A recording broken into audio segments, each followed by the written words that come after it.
Depuis plusieurs jours, et comme il est devenu de coutume, la Fédération camerounaise de football est la cabale d'officines organisées ayant pour but de jeter le discrédit sur les différentes actions.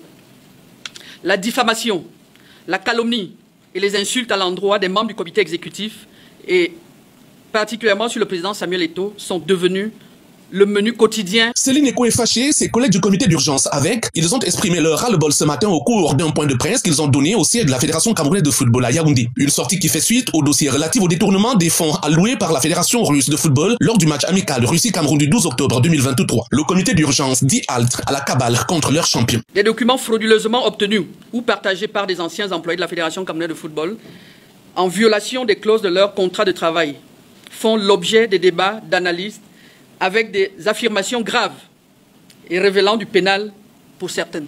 Des documents frauduleusement obtenus ou partagés par des anciens employés de la Fédération camerounaise de football en violation des clauses de leur contrat de travail font l'objet des débats d'analystes avec des affirmations graves et révélant du pénal pour certaines.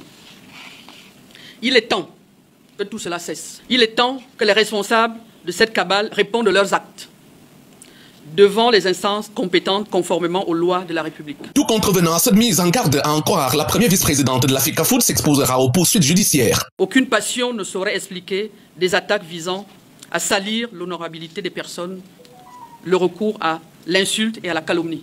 Des poursuites devant des instances compétentes vont désormais être engagées de façon systématique, bien que cette juridiction contrevienne à notre engagement de régler des problèmes de la famille du football en dehors des cours des tribunaux. Nous y sommes contraints. Une préoccupation demeure cependant. La déclaration du comité d'urgence de la FECAFOOT de ce jour suffira-t-elle de dissimuler les fortes soupçons de détournement qui pèsent sur le président Samuel Eto'o?